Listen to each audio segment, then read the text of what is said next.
Hey everyone, today I want to talk about something that's fundamentally changing how we interact with Copilot and other AI tools, which is the shift from traditional prompts to agents. I've been using Copilot for about a year now, and I've seen this evolution firsthand. So let's start with prompts. If you've been using Copilot, you're probably familiar with them. I have some that I've saved here in my loop, like this one. They're long, they're strings of text that look like magic spells. And this one here is pretty powerful. It actually extracts notes aligned with the Salesforce fields that we have in our Salesforce, so that we're able to fill out those notes after a call more quickly.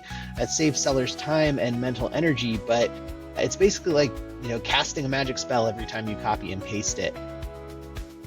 Sure, there's been some progress. And you can now save custom prompts into this Copilot Labs box here. Which cuts down on the manual work and thus the potential for error. But let's be honest, this is still not an ideal workflow. It's pretty intimidating to create something like this. For starters, you're staring at that dreaded blank page. And then a lot of people, this isn't how they're used to interacting with technology. They're used to a more step-by-step process. So this has been something that's a little bit harder for people to access. This is where Microsoft's agent approach comes in, and it's a game changer. And if you want to get technical, Microsoft is using the term agent pretty loosely here. In traditional AI terms, an agent is an autonomous computer program that does tasks on your behalf. Microsoft's expanded this to include any kind of setup where you have a declarative agent chatting with you or handling processes, basically any reusable AI tool. But here's why it matters. These guardrails and clear instructions in the creation and use process make AI more accessible to everyone. So let me walk you through 3 places where you're going to be interacting and building agents today. The first is SharePoint. This is actually really cool. Every SharePoint page now essentially has its own agent. Imagine having your vendor profiles page, like I do here, and just being able to ask questions right here in a chatbot. It's a great way to understand how declarative agents work, especially if you're already using SharePoint actively, because now all those organized groups of files you have are agents. Within SharePoint, you can also modify these agents and build agents based on like kind of subsets of files that are on a SharePoint site. So you don't even need to use all of the files that are on a SharePoint site, but they do need to be stored on a SharePoint site to build an agent this way. And I think this is a great place to start. It's pre-built for you, and you can get a sense of how everything is working. The second place is actually right in Copilot for Microsoft 365. You're going to notice when you bring out this side tab here, there's a Create an Agent button, and this is going to open up a builder interface. And one thing that's really interesting is you can actually take your prompts and use them as initial instructions. So that's one of the things that I did here with that command the message note, and I took it here and turned it into a prompt. So this is probably the main place I'd have you start building agents today.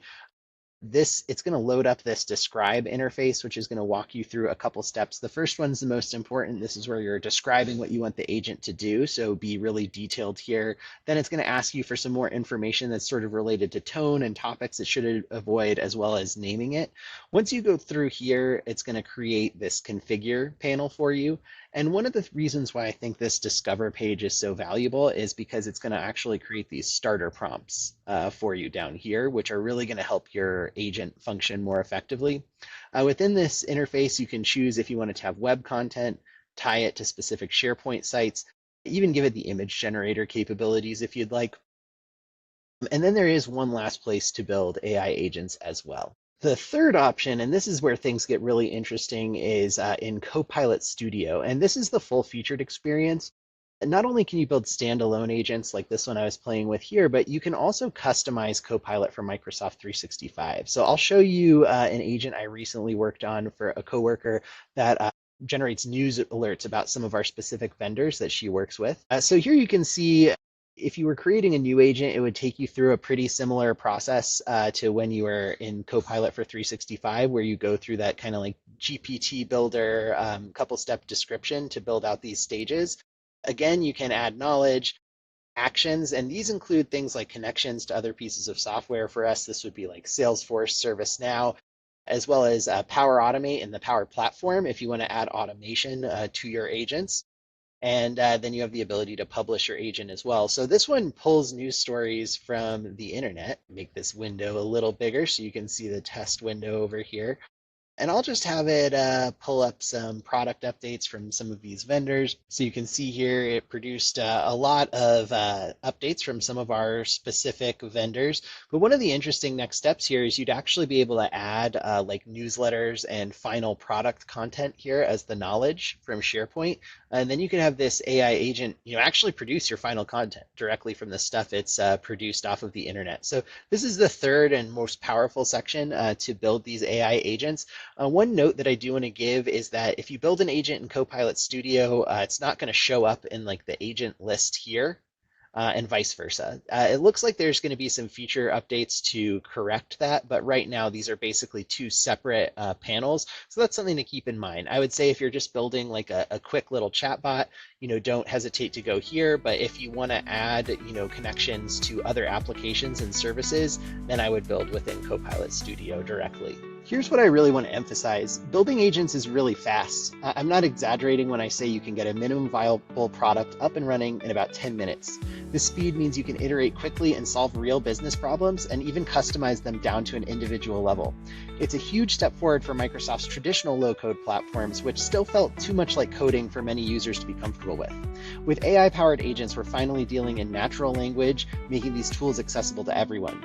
We're moving from one-off prompts and magic spells to a sustainable way to manage your business processes through AI. Agents really are going to be the future. They're something you're going to hear a lot about in 2025, and I'd really encourage you to work on getting comfortable with this interface and getting your staff comfortable as well.